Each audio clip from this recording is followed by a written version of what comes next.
the show. Nazis and pretty interesting stuff here. Okay. It's okay. You know, ladies and gentlemen, we have, and then we'll have Flo in the show. And now, ladies and gentlemen, we come here weekly, very weekly. And before we give you the Dr. Hal and give it to you but good, ladies and gentlemen, we have something else for you. Yes, space. These are the monologues of the astrologer Pete Goldie, whose 5-minute mission to give you more meaningless bar graphs and pie charts than you can ever possibly stand to. Where is he? Give me the science guy. Pete Goldie.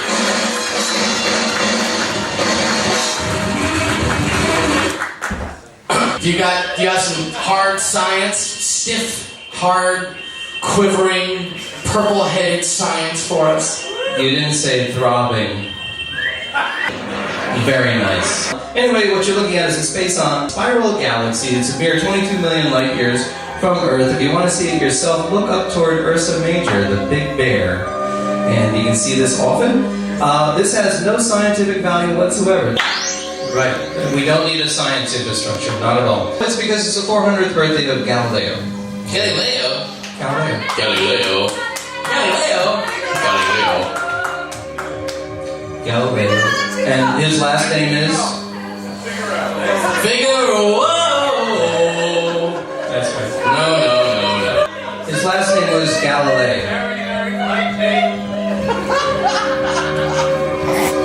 Got something new in Venus. I don't go to Venus very often. Thermal emission. Yeah, that's not the interesting part. Is that when you have a dream? No. No, that's a different thing. No. The thermal emission would just be heat coming off of the surface of the planet. There's a European Space Administration satellite around that called Venus Express. And what they're looking at is a glancing image from a polar perspective of the atmosphere. And the planet itself gives off thermal emission, just plain heat. But with some of their sensors, they can detect oxygen in the higher, thick, dense atmosphere around Venus. Anyone see it? No. That's right, it is nitrogen oxide. Can I have a hit? N2O we'll hear from later in the show. What is it? It's a bunch of out-of-focus crap. What is it? It's 6 individual images in invisible light of the surface of Mars. And it's the site of a large volcano on Mars, and on all of these, they have round, black holes. And yes, I showed this. This is not a new image. I already pointed out. And it's really a pretty simple explanation. They're caves. It's its shadow of the flying saucer that is at the little. Never mind. No, but they're caves. And the reason it's interesting is in these caves there might be a chance of lizards and aliens. There's no lizards. There's no worms. There's no nothing. Yeah, probably not. But if you keep saying that, they won't get funding. What if there was a lizard? What are you gonna do? What? Then what? Oh, you think that the discovery of Martian lizards will not change our life as we know it? I'm pretty sure it will. I'm pretty sure everyone will be talking about it for like what? 20 minutes? a whole news cycle. And then like Obama will get a puppy, and then that's like it's over. Yeah, they'll name it Mars lizard. That'll be it. Mars Odyssey was launched back in 2001. And has been orbiting since 2002 in Mars, taking lots of pictures. And they're having a little problem on it, and they got a little memory corruption. And they think that there's another little glitch with the spare power supply. But they decided to do a cold reboot of the spacecraft. They're going to do it in a couple of days. So this spacecraft has not been cold booted since October 31st, 2003. So it's about 5.5 years this thing's been running without a reboot. So they're going to do it, and there is quite considerable risk with doing a reboot with something orbiting, about 65 million miles away. This is the launch of the Kepler Observatory. And I'm sure you'll notice when it goes up, they start rotating it, and that's a sea of flashing, and then obviously this is an animation, and the fairing separated correctly here, unlike that other orbiter that failed last week where the fairing did separate.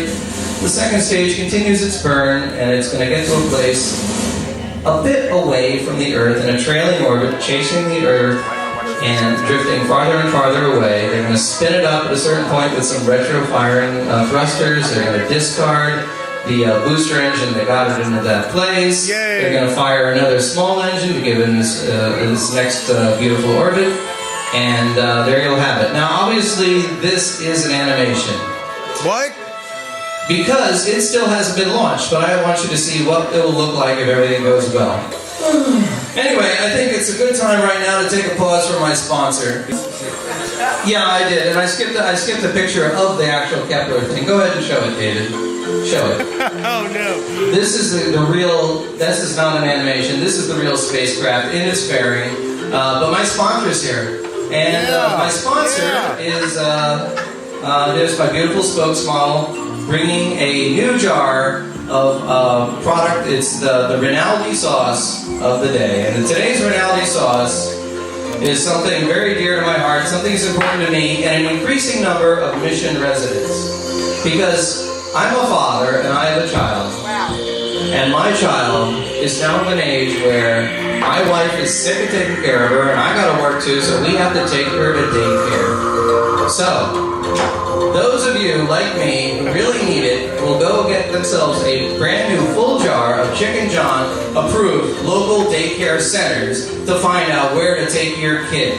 Things that shouldn't make, but might make sense. Oh my! Number 1, House of Broken Glass, Mission Daycare and Recycled Paint Depository. Yes, it's The Older Child Assisted Living Center. Yes. The Medicated Nanny. Winston's Child Kennel. A loving gift of stern discipline child correctional facility. Total immersion in an unrecognizable foreign language daycare. Maria's unlit closet. Broken condom kids. The Children of Cthulhu. Making ends meet child labor camp. right. And then there's the happy basement of Nambla Clowns. The I shouldn't have had an abortion. The Highway 101, Interstate 280 Interchange Play Center. Ace Junkyard. There you go. The Cassini Space Probe is probing my living room There right it is. now. And this wonderful little spacecraft, which is the size of a small school bus, has discovered the 61st Saturnian moon. Is that what Hip hip hooray! There you go. This is an artist's rendition of what you would see if you were standing on the surface of what is increasingly being incorrectly called asteroid 134340. is that Pluto? That is Pluto. God damn it. And That really pisses, it still annoys the shit out of me. That's my rolling planet! oh, Not a planet! well, not a planet. That's right. But is it an asteroid? Again, it's not an asteroid. It's a comet. And orbital dynamics predicts that it's very unlikely to enter the inner solar system, but it may. Now, Pluto, as you know, has a very large moon, Charon, and it also has 2 smaller moons, Nix and Hydra.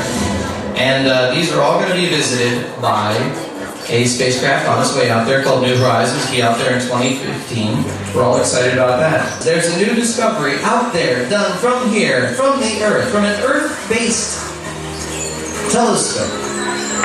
Next picture will answer everything for you. There you have it.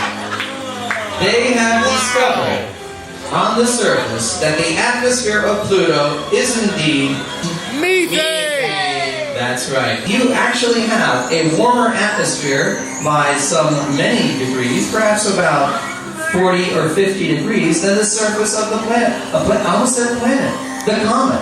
The comet is actually colder than the very, very thin atmosphere around it. How thin is that? Very thin. It's about 0.0006% of the Earth's atmospheric pressure. I'm gonna kill you. I know. Yes, we have a new launch facility. My daughter is starting to work with there, and we're testing this experimental system. I think we're about double those balloons and take off her dirty diaper, and away she goes. Thank you, everyone. Bye-bye.